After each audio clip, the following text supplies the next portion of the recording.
So I think scheduled as teased all week, we were going to talk about cargo ships or something. So we've Yep, decided to pause the pivot. chat on that because there is something marginally more interesting to talk about. So uh, thank you Well, thank for. you for having I mean, me again. I'm just looking at your stuff all over. Well, Harman's own promotional materials, which I got a little bit of a sneak peek to because for adding it to the shop, they send us these things. Mhm. So it was great to see it, and I think the stuff looks great. I'm worried you're all going to get put in jail because you're so good at scanning this and the rest of us aren't. So we have to have a good chat around that. Um, so initial thoughts. I mean, I know you've been. How long are you allowed to say how long you've been I don't know playing if I with can say it? precisely, but we'll say, I've had my 20 own minutes? summer of Phoenix. Yeah. Yeah. Yeah, I mean, certainly looking back at your video, you had it for Pride, so that's back as far as May. You certainly had it in Canada, so yeah, there's a cavalcade of your journey there. So, um, initial thoughts when you heard they were launching it in 120, which I don't think was a massive surprise, but No, I don't um, think it was a massive surprise. A lot of people said it in the original video that, it was the logical next step to take it, to make something better out of it because, they were very vocal when they first launched Phoenix in 35mm about its limitations, especially regarding the grain and the contrast. And these kind of things are better in larger formats. I know Caleb Bad Flashes, in his original video, he asked for it to be made in 120. So did I and many other people. And I would say, yeah, it was expected, but I didn't necessarily expect it so soon. yes, yeah, yeah, Or at least, to be so far in advance that it was pretty much ready then. Because, which one? Like, this is the empty box that I got back then. And it's exactly the same as it is here today. So they had things pretty much nailed down a few months yeah, ago already. And yeah, like I was very pleasantly surprised yeah. to be asked to have a chat and talk about this and then be told what was going on and be invited to participate. And that was almost, more meaningful to me than the actual existence of Yeah. the film in 120. Yeah, yeah. And as a photographer, then, what does this mean to you to have it in 120 format? I mean, I primarily shoot black and white, so for me, it's like, oh yeah, it's nice. It's another color film. And from the shop's point of view, it's wonderful to have another product that kind of says film photography is alive. You know, our whole mantra is keeping the craft alive. It's sort of what we're hoping for, but. As somebody who's actively out there shooting, like you shoot way more color than I do. I kind of play about with it, but this is, you're sort of not quite 50-50, but you shoot a lot of it. Shoot a lot of color, yeah. Also, just people are starting to flow in. If anyone wants to drop in questions in the chat down below, we'll answer them as we go. We'll have a dedicated Q&A section a bit later on, but just drop your questions in. We'll get to them as and when they come in. And Yeah, hello and thanks everyone for the, joining.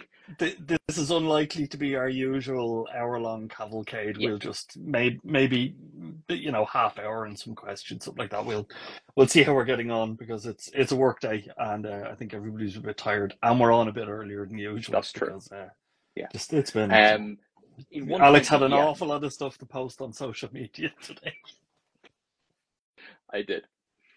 In 120, this means a lot because, we have quite a few different color film options. Fuji have Fuji 200 and 400 coming from China now. That we had Fuji Gold, as it's called, the Fujifilm Kodak Gold rebrand for a while. Kodak Gold, Ektar, Ultramax Pro Image, the three Portraits, the three Lomo films. I'll exclude the Vision 3 films and their various rebrands for now. Then you had Lomo Metropolis, Lomo 92, and then variants like Lomo Red Scale, which is just a Lomo 100, which is ultimately a Kodak film red Yeah, scale. You've a decent number of options, but not exactly what there was, when I took up photography, which wasn't film at yeah, the time. But now in 120, you've got Ektar, Portra 160, 400, and 800. I'm counting them as one film, like the three Portras. The three Lomo color negative films, plus red scale. Lomo Metropolis, Lomo 92, which is the next version of Metropolis, both from a Novascope. that's it. The rebrands, double film, Yeah, Psych Blues, those kind of things. which are just those films with extra effects applied on top of them. And that's it. There aren't exactly a lot of options for color film. And Fuji have discontinued everything, right? I mean, their Instagram came back today or last night, Yeah, but they actually like archived or got rid of their own Instagram page for a while. So yeah, like that shows how they feel about film. Pro 160NS, Pro 400H, Pro 800Z, they're all gone. yeah, So to have yeah, anybody again, and the Innovascope films are great. You know, I stand by them, but they're their own thing. What we're talking about today is Phoenix. To have someone, especially someone with no color manufacturing experience, Harman from spun out from Harman Technology, Harman Photo, producing a new color film and then releasing it in 120 is absolutely fantastic because this is the third non-Kodak 120 film you can actually buy yeah, right now. yeah, Ultimately, Innovascope have their two. Harman Photo have Phoenix. That's yeah, it if you don't want to shoot Kodak yeah, film. Fuji are just not in this space anymore. So yeah. for anyone to step in, it's an absolutely massive thing. And I think kind of for my initial few roles that I shot, like I think one of the big leaps from the 35 to the 120 is obviously the size increase and your perception of the resolution, your perception of the grain. Yeah. Obviously just because of the larger size of this. Do you want to wow us a little bit on the science of that and maybe touch on the glow, the anti-halation, and why that now seems, I mean, because I shot a little bit of stuff where I was deliberately trying to get that because I really like it in the 35, the halation, the lack of Yeah, anti-halation giving the halation is very flare, and polarizing. I quite yeah, like it in a lot of yeah, films. I like it yeah, in Phoenix. I like it in Fomo Ortho 400 and a few other films. I think it's quite nice. Um, so when you have your grains or your dye clouds in color film, your grains in black and white film, you will have a certain number of those per inch of film, depending on how grainy the film is, on your both axes to make up how grainy the actual image is. If you have a bigger negative, you don't need to enlarge that negative as much to produce, say, an 8 by 10 print. You might be enlarging diagonally a 35 neg like 9 times or a 120 neg 3.5 times. So you're not actually enlarging those grains as mm, much because which results in a reduced appearance or apparent size of the grain, which results in a higher apparent resolution. So the resolution hasn't really improved. One of the mm, questions here in the comments is whether the emulsion was improved. As far as I know, they did nothing to change it. It's just cut from one of the master rolls, from one of the batches, and slapped into 120 format, as far as I know. So it's really just the larger format is benefiting it here. So you get reduced appearance of the grain, which results in a higher apparent resolution.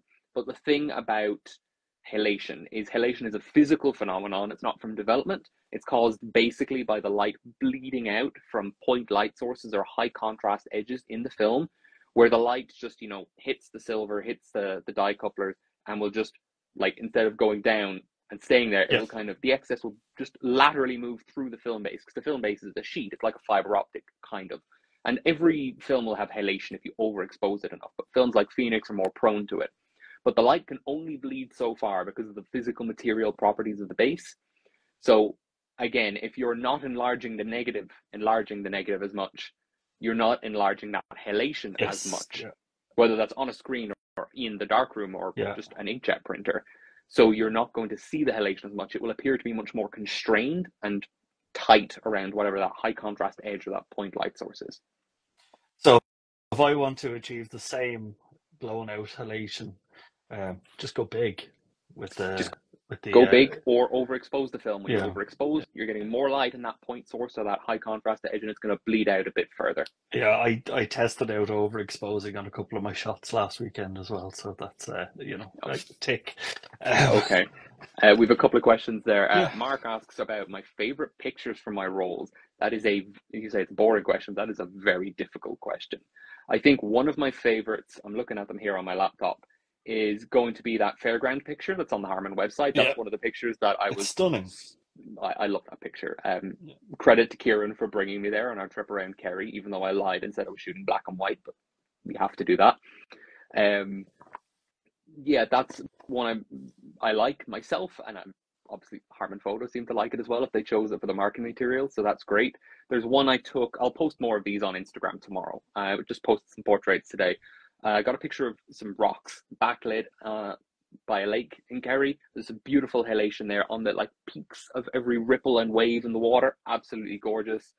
Some of the shots in Canada, there's a picture of this beautiful, like almost stained glass looking window, but it's just a random window with some reflections coming in and the light refracting into its different colors. Beautiful. Um, as well as a couple of pictures of vintage cars. I mean, vintage cars on film, that's the whole thing. But when you get those sharp points of light with the halation, you know, yellowy Yeah, orange halation with the blue cars, it works really, yeah, really well. yeah. I I ran around with my Fuji 6.9 just around where my office is, and I took kind of that office office park vibe. And there was a bag that had my plan was all morning I was going to go out and shoot this roll of film and get it off to my lab. Thanks, Alex, to get it developed. And it absolutely lashed. But I have this plastic bag with just the curvature in it and just the the light reflecting on the bag is just it's fairly I really like it. I don't know, it's sort of arty for the kind of stuff I do. And I took a pile of portraits last weekend. I took the Orbi out for the first time in a long time. My arm is still dead. And I took I heard two that are Zendaya saw you out with your that's right. And RB67 and then she copied you. Yeah. my buddy Zendaya borrowed my Orbi for a few days. Just if you've seen pictures of her, that's yeah, who's on that. And I have a couple of portraits there, Isabel and Paulina, and they're, I mean, from you suggested shooting it at 100, and then I think you pulled it in the dev as well, Yeah. which is another thing I want to talk about. But I really like for portraiture, I really like the look of these, and I wasn't, I wasn't completely crazy about it in 35 mil, but I Hmm. don't shoot a lot of portraits on 35 mil in color, so there's a whole, is this just my headspace? Okay. But on the larger neg, there was something about these portraits, the ones nearly the full roll that I shot last weekend, and I was like, yeah, this is for portraits, this is nice, particularly if, and I wanted to specifically ask about this because you mentioned this in your YouTube video as well, which is, if anybody's looking for an early deep dive, go and have a look at Alex's video. It's like an honest review, I'd say, Yeah. of the film. But you talk about shooting it at 100 and pulling it a stop, just kind of control the grain and all that. A couple of people have messaged me saying, how the hell do you do that? The actual technical thing of how do you do that? Okay. So you can answer that, like how do you shoot it at 100 if it's a 200 ISO film? I know this might seem like a very basic question to a lot of people, Yeah. but for a lot of people that's new information. And how are you pulling that in your dev? Yeah. And then Fair why do question. you feel that makes a difference? Because that you seem to keep advocating for that, and it was the same with your 35 mil. You're Yeah. saying, this is the way this film should be shot. Yeah. Do what you want with it, but this is, if you look at the stuff that Alex is doing with this, you'll sort of go, oh yeah, he's doing something a bit different with it. So Okay, so short version of how to pull your film is, so this is officially an ISO 200 film. It says 200 on the box. This is easier to think about with a medium format camera than with 35mm because the vast majority of 35mm cameras have either what's called a DX code reader. They read the pins on the metal canister and say, okay, you are an ISO 200 film, and they meter for ISO 200. A lot of medium format cameras don't have a meter in them. There are some, but the vast majority of your TLRs, your folders, your standard SLRs don't have a meter. So you're going to be using an external handheld light meter or your phone or some such. And what you just want to do is pretend that it's an ISO 100 film, essentially. So you are going to set your light meter to 100, meter the exact same way that you would. Don't worry about overexposing it anymore. Just treat it as ISO 100. Use whatever exposure settings that will give you with your meter, and then shoot it. And then when you go to develop it, you need to reduce the development to compensate for the increase in exposure. So if you imagine there's an idea in film that I don't have any samples handy to show you called density of your negatives, is how thick and how dark they are. So if you want to have a certain level of density, you get this at ISO 200 with normal development. If you overexpose it at all, so say to 100, you will increase the density in the negatives, but you don't want the density to be up here, basically. This means you clip your highlights, it reduces the overall image quality too much. You always want to have the perfect density. So you need to reduce that density some way to compensate. And the way you do that is by reducing the amount by which you develop the film. In the case of C41 development, the standard color process that this and pretty much any other standard color film uses, develops for 3 minutes and 15 seconds at 38 degrees C, which I think is 100, 101 Fahrenheit, with fresh chemicals in a replenished system. So to pull by one stop, so from, you're overexposing the film by one stop, you're treating it as a one stop slower film and giving it a one stop more light, you need to reduce the development by an equivalent amount of time to one stop in development, which is a 30-second reduction. So you would develop for 2 minutes and 45 seconds instead of 3 minutes and 15 seconds, again, for fresh chemicals. So you can only really do that reliably for 1 or 2 stops. When you start getting into like 3-stop pulls, like someone like Attic Darkroom did in his video, your development time gets very, very short and things like uneven development become a problem. But that's how you would do it. You would set your light meter to 100, expose for 100 instead of 200, and then you would reduce your development time. That's in contrast to something like famously Kodak Portra 400, which people shoot at 200. They just set their meter to ISO 200 and shoot it and develop it normally, because that's a more well-rounded, established film with like 93 years of color film development behind it. Phoenix has a year and a half behind it. So, it's not able to tolerate being shot incorrectly like that as well. So you need to compensate in the development. And what this will do with any color film, or even with a black and white film, minus the color parts, is you will see reduced saturation. Now, Phoenix is known for its very strong saturation, and it doesn't turn it into portrait. It doesn't flatten the image a lot, but it does reduce the saturation a little bit. You will see a reduction in contrast because, I don't want to get too technical, you still develop your shadows because shadows develop first during development, but you rein in the highlights so they don't get away from the shadows as much. So your contrast stays a bit lower. And the way I described it in one of my older videos is you don't change the dynamic range of Phoenix, but you reduce the contrast in the negative to within Phoenix's dynamic range. Or, to hopefully fit in the dynamic range. There are still scenes you can definitely lose your highlights or your shadows, depending on how you shoot it. And the other thing you'll see is finer grain. This is harder to explain just talking, but because you're not developing the film as long, these grains, bloop, bloop, bloop, bloop, bloop, that are developing, if you're only developing them for less time, they're only going to go from this instead of up to, whatever this theoretical size to this. So you have smaller grains, which literally results in finer grain in the image. And the reason you don't end up with a thin negative is because you've overexposed. So you'll end up with, instead of few large grains, multiple small grains making up the image. And if you were going out tomorrow shooting this again, put another roll in your camera, is this what you're doing? This is your... No. I mean, I know you're doing everything with this, but are you ever shooting this at box speed? Because I think most people are going to read this and it says 200 on the box. And I know even on Harman's website, they have, they've kind of a suggested EI for it. Like it's on their official documentation where... so this goes into one of the comments or questions in the video from Millenniador. Asking if the true ISO is closer to 100 to 125. It actually is. It's 126 or 125.8, something like that, technically, like by the ISO measurement standard. But because of the limited dynamic range, if you expose for that setting with normal development, you're going to clip your highlights. So Harman recommend technically underexposing it slightly by rating it at 200. So the shadows don't go too grainy, but you don't completely blow out your highlights.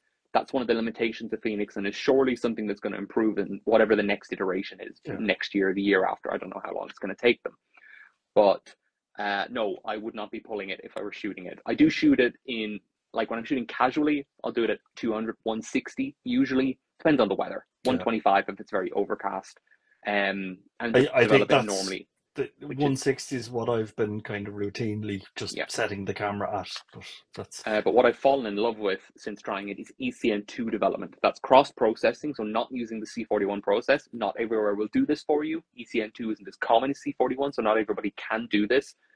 But the grain, because it uses a different developer, is so much finer, even without pulling the film. There is a little bit of a color cast because it's not the correct developer for a C41 color film. And that can be fixed in scanning, which is, scanning is a whole other thing with Phoenix. but the grain is much, much, much finer, and the sharpness is Mm. improved, which is something that Phoenix is also a bit weaker with.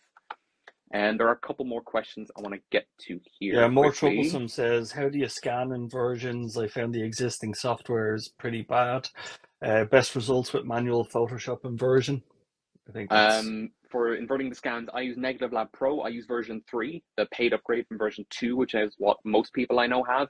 If you're wondering if version 3 is worth it, the answer is absolutely. I've scanned like more than 100 rolls of color this year so far for me and other people, and it's saved yeah. me so much time in editing compared to version 2. If you have version 3, you can actually at any time toggle back and use the version 2 engine and do a comparison yourself and see just how much more natural the images come out with version 3 compared to For, the older version. forgive my ignorance, Alex. That's sitting on that whatever that company's called, Photoshop software. Anyway, is it? It's a plugin for Adobe Oh, Lightroom. Yeah, so okay. Yeah. you'll have to Yeah. have Adobe Lightroom, and it's a plugin Okay. on top of that. But unlike Lightroom, which is a monthly subscription, Negative Lab Pro is a one-time Yeah. payment. So Uh, depending on how much you scan, that can be worth it. Liquid Light Whisper. Thanks very much for spotting the large format. That's my large format and my tiny format cameras Yeah, both in the background there. yeah. We were talking about Uh, large format today. Mine is with Kieran. I forgot about that. He yeah, borrowed it. yeah. Yeah, He broke it actually. He messaged me to say he dropped it off a cliff while trying to climb down to look at a rock. yeah. That would be Um, him. yeah. Uh, Max wants to know if you had to choose between the two, you could only shoot one format. Whichever you shoot, can shoot other films as much as like, but the P200, you have to choose which format. So 35 or 120? 120. Yeah, one 120 max. Yeah, Just I shoot way more 120 than I do 35 anyway, and I find about 8 shots from one camera works quite well yeah. for me. I get 12 in my Rolleiflex or 4 in the 617 I'm borrowing for Jim, which is on the floor wrapped up extremely safely because, it's not my camera. I want to take care of it. Yeah, Um, yeah, photography date idea, reading data sheets. Oh, I have so many data sheets printed off in one of these folders here. Nah, hand on the screen. That one is just printed data sheets for yeah. developers and stuff. And you have no idea. Throw that on your dating profile. You'll match with everyone on the planet. Yeah, I think I'm already considered tedious enough without doing that, but I don't need to do it. But I'll maybe bring some of them out next time myself and Lorraine go out and see. I'll talk about film photography and she can talk about horticulture or gardening. Um, yeah, Max, you definitely do. I mean, even just a Holga. To me, it seems like Harman Phoenix 200 and 120 and a Holga seem like a pretty ideal mix. That is something I mentioned in my video that I didn't have enough rolls to do what I wanted to do and shoot it in a Holga before launch. It's buried behind another camera back there, but I do want to put a roll through the Holga soon, Yeah, possibly at one of our next photo walks. yeah. We'll see how it goes. Yeah. Would you pull Phoenix 2 stops to 50 in ECN2? Ooh, when I did 2 stops of a pull in C41, they came out very flat, and because the the grain was finer, the colors were a bit more muted, the contrast was reined in a lot more, but the halation will still increase with every stop because that happens during exposure, not during development. So if you're going to overexpose more and more, your highlights are going to bloom more and more, like a built-in pro mist, but a yellowish orange pro mist. So in C41, I didn't think it looked very good. Yeah, I'll send you some of the pictures afterwards, but yeah, I wouldn't recommend a 2 stop pull. I think one is the sweet spot. Something I did before was pulling 1 stop in ECN2, also incredible. If you can afford to shoot, ISO 100 and find someone who will develop ECN2 and pull. Of course, I have the opportunity to do that because I develop all my own film. I'm happy yeah, to throw the money at yeah. the I mean, chemistry. we do stock ECN2 kits if more people want to do it. We covered this in, I think, our last live stream. The Yeah, thing about the ECN2 is shoot all of the film you want to use the kit and then kind of blast through the lot of it. So shoot your movie films and a bit of your Phoenix and then have at it. More troublesome wants to know, do you feel there's certain lighting conditions the Phoenix really shines in, indoor, outdoor, overcast, sunny, etc.? Um, one of the things Phoenix is particularly weak at is shooting under artificial lighting. It goes very green, but so do a lot of films. Um, when I shot it in the 35mm format and pushed before the original launch, which I only had a couple of days to do, it went extraordinarily green, like this nuclear highlighter kind of green, which I didn't quite find appealing. But I had one shot where I shot at one of the subway stations in Nuremberg a few weeks ago, and that came out absolutely amazingly. It was still green tinted, but it wasn't just a green photograph, Yeah. if you get me. There was like a cast from the artificial lighting. A lot of films do this. Kodak's portrait films are notably quite Yeah. bad under Yeah. fluorescent lighting. That's one of the things that Fuji's mythical fourth color layer was meant to deal with back when that was, something they were using when they were making Yes. 120 film. Yeah. Yeah. Max is admitting in a public forum to stealing stuff from a school. Good lad, Max. Yeah, Um, that's uh, Worth mentioning to the ECN2 fans amongst us, Lux was released this week. It's a native ECN2 conversion engine, worth a look, although it's not real-time editor, more a batch converter. Okay, that's great. Do, I always thought the halation was light bouncing back on the pressure plate. Yeah, technically it is, which is why the halation is usually reddish to orange tinted, because the white light is filtering all the way through, bouncing back off the pressure plate, and then effectively red scaling the halation by hitting the red layer first. I'm just oversimplifying for the sake of explanation, so I didn't have to bring out the whole 3 layers of color film and how all that works again. Yeah. Liquid Light Whisperer. I wasn't happy with the Noritsu scans of Phoenix. The Frontier did much better. Is there anything to this? This is the. Yes. I mean, Harman are forever out there trying to get labs to look at the data sheets they've issued, and it's problematic. I mean, even when we sit at this from the, let's call it the sales and marketing side of it, or S&M, as I'm sure their next marketing campaign will call it, um, they're they're kind of saying to people, you need to talk to your lab about how they're scanning this, Yeah. as opposed to we've made a film that they don't know how to scan. C41 is supposed to be a standard process. They're supposed to be able to do it, put it through a machine, and give you your results, rather than without having to tweak the stuff. But you see, this is the thing. Alex is doing this and has done so much of it now that it's just like people are looking at his results and kind of going, why doesn't mine look like that? Yeah, there have been like comments on Instagram posts and the like where it's like, oh God, finally someone who can make Phoenix look good, because they've gotten one particular batch of lab scans that they were very unhappy with. The lab didn't do a good job, that didn't really reflect what the film can do. So the two best ways to scan Phoenix are with a flatbed scanner or with, they call it DSLR scanning, camera scanning, and then inversion in some software afterwards, whether it's ChemInvert, ChemLux, Negative Lab Pro, any other alternative manual Photoshop inversion if you have the time to do that, or if you're smart enough to work out a batch process workflow for Photoshop for the inversion. Um, but yeah, that's a good point there. The problem is releasing new film when all the equipment is decades old. These machines are as old as me in some cases. Yeah, We're talking stuff from before the new millennium turned around, yeah, and they're just yeah, not digitally able to comprehend this film, which doesn't have an orange mask. That's the ultimate thing. It's a component of C41 film. It's what makes the base that orangey brown color. There's a lot to how the orange mask works, but the important part to know is that these scanners were manufactured and designed to produce desired results when every color film included an orange mask. yeah, And now yeah, there are some films like Aero Color and Phoenix that don't have one, and that affects the quality of the results that you can get. yeah, yeah. Would Phoenix work well for pinhole images? Everything works well for pinhole images. Personally, I have always, when I shot color pinhole stuff, and you might have seen it on my own Instagram as well as, okay, I probably don't put too much of it up on the shop Instagram account. I always liked the more bizarre color films. I was cross-processing all sorts of weird and wonderful slide stuff when I had more access to that.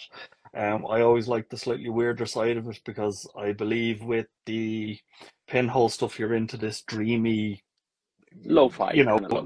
landscape. If you're shooting pinhole, you're probably not aiming for perfection anyway.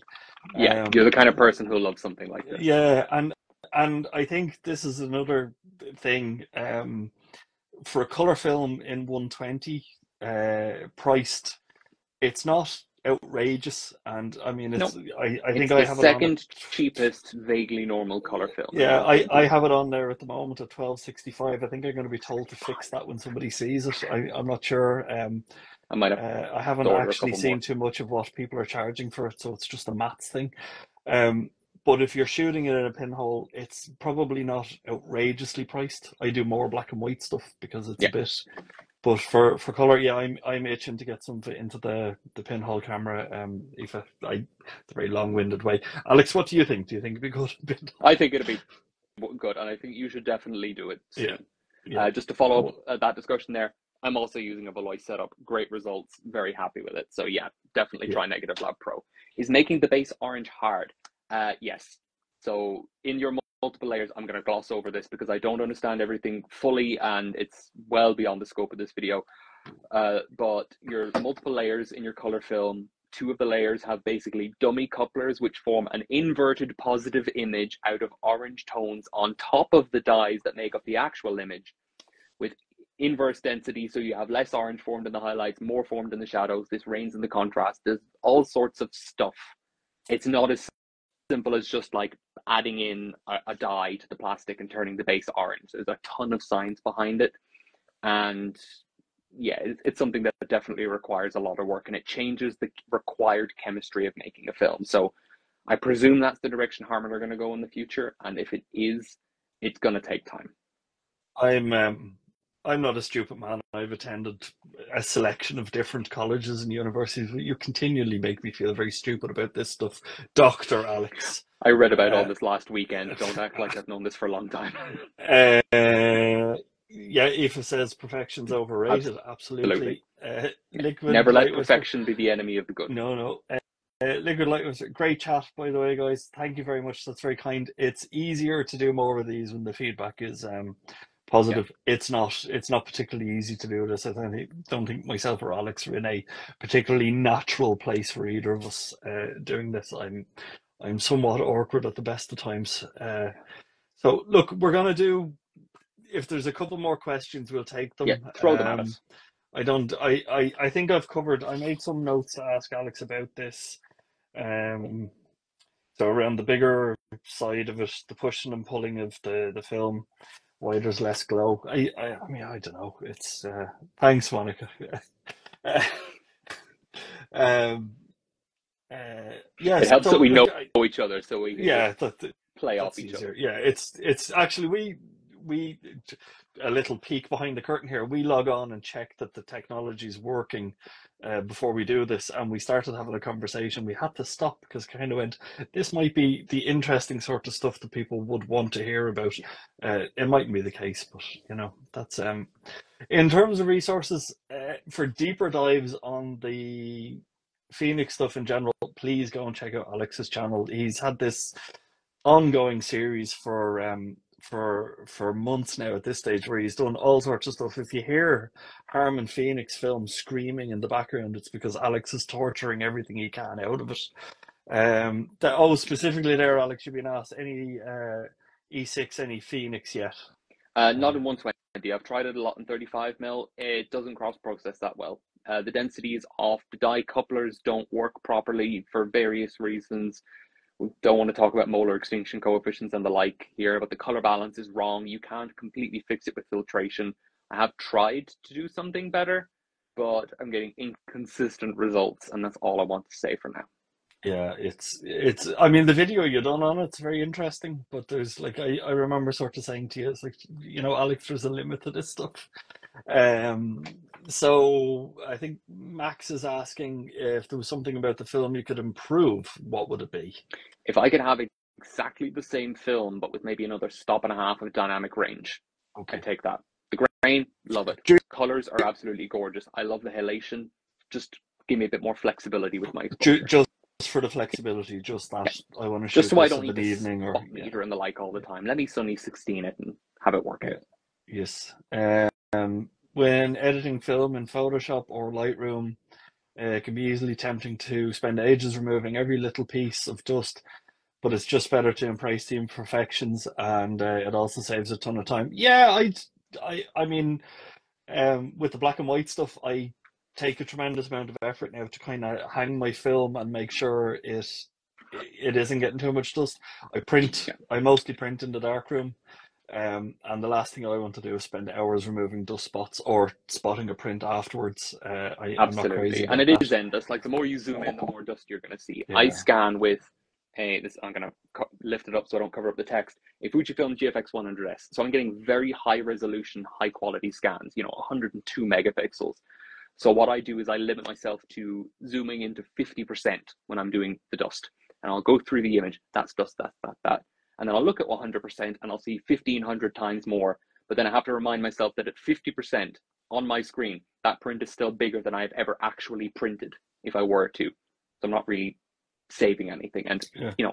the reality is if you're putting this stuff online, most people aren't going to look at a picture for more than 2 or 3 seconds. Have you been tempted to, I suppose maybe with the 120 now you might do it, like say some of your uh, the very big pictures you took. There's a nice architectural photo you took. I think it's in your work or something. It's wood paneling or something up at ceiling height. Oh, yeah. Might make an utterly fantastic print. Have you been tempted to just see how big you could print that, or go out and take something that you think I'd like to see this big, and I actually go for it? would. I would like to. I have a couple of things in mind, but it just wasn't something I really had time for during the course of the summer, especially Yeah, trying to get all yeah, this ready. And the amount of stuff I've done, I, I don't want to toot my own horn too much here, but I think I've done more with Phoenix 120 than anyone else had for the launch. yeah. Lots of I'd people say have up to dived and into including different Harman. things, arguably much more deeply, especially like Ribsy went back into RA4 printing again and spoke a lot about, okay, you can tame the contrast in scanning. You can't really do that when you're RA4 printing. So people have done, their things Mm. more deeply, but I think I've covered a wider breadth of Yeah, subjects, and it's just been very tiring. y- But I would like to take some shots or even print a couple of the ones that are quite nice here. yeah. I need to get out of my own head though, and like there's one shot I know I could think of right offhand that would be amazing as a photograph, but in my head all I see is a bit of motion blur. Okay, okay. Yeah. So Well, it's just you and I need someone you like need you to to tell me to what get is over it? myself. Silence your inner monkey. Um, Yeah. okay, we're gonna do Last call three for more questions. minutes here. Yeah. So anybody want to lash any question in there before we finish up to and including what would you like the next topic if there is one? Because Yeah, Harman kind that's of a good gifted point us. now. Take this We chance to. we were going to discuss cargo ships. Um, because uh, we thought, people would be interested in that. So photographically or film darkroom related, what would you like to hear us chat about next, if anything? There's the Yeah, craziness of thinking or just send people. either of us a DM at Yeah. any point whatsoever. Uh, beginner large format, please. Yeah, okay. Yeah, yeah. That's one for the Um, list for sure. yeah. I mean, There's a there's a lot to consider, and it's hard to know when you look into large format. I don't know about you, but when I started it, it's very easy because there are so few people shooting large format, and a lot of them know a lot that they will dive into the hyper specifics of be like, okay, this is your first day. How much do you know about Scheinflug? Like that means absolutely nothing to a yeah, newbie, and it's not something they need to know. They need to know more like this is the kind of cloth you need as a dark cloth. You need to remember how to close the lens before you take out the dark slide. yeah. That's the important stuff for a newbie. Yeah, and that's even after you're doing it a while. About 90% of the time, I go, did I do the shutter? Yeah. Um, Oh, I've developed Sca- quite a few blank and doubly exposed frames. yeah, Rory's still asking about yeah, it's definitely on the list to run through developers. Up there with what's the best shutter speed. Um, scanning negatives unless you've done this. Yeah, thanks, Bridget. Um, cargo ships full of film. Yeah, well, I think I'm going to say we inspired Lucky Film to go back into production. So Yeah, that was maybe just, it was me and just Brendan personally. because we were selling Lucky Film on the shop for a couple of years in color that expired in the 90s. Yeah, you're going to notice Um, in next year's budget here that a 0.1% of Ireland's GDP is going to be Harman Phoenix because of the two of us. yeah, Yeah. Yeah. Pyro And Pyro versus versus regular developers. Ooh, yeah. that's a spicy All and right. very controversial Uh, topic to some people. okay, I they're on the list because Yeah, we'll look back through the chat. We'll definitely do some of them. Okay, I'm going to call it there, Alex. Go and have some dinner. great. Uh, Thank Thank you you so very much much for for your having me, time and as thank you always. everyone else for joining us. This was great. It's in stock on the shop if you want it. If you stick an order in for it now and tell me that you've seen the live stream, I'll put an enamel badge. I think I've a few of them left in with your Yeah, order. I think I Uh, have a couple here. I can show it off. Woo! All right. Okay. Thank you so much, everyone. Go out and enjoy shooting us. Let us know how you get on with it. Yeah, and Thanks. if they watch it at any point, thank you very much again to Harman Photo for letting me try this stuff out. Yeah, thanks, Harman, for selling it to me so I can sell it to other people. We have a very different relationship. We do. If you don't already, follow me on Instagram at Shaka1277 for new pictures every day. If you liked this video and enjoy what I do on the channel, please consider subscribing or checking out my Patreon where the tiers start at just €1 per month.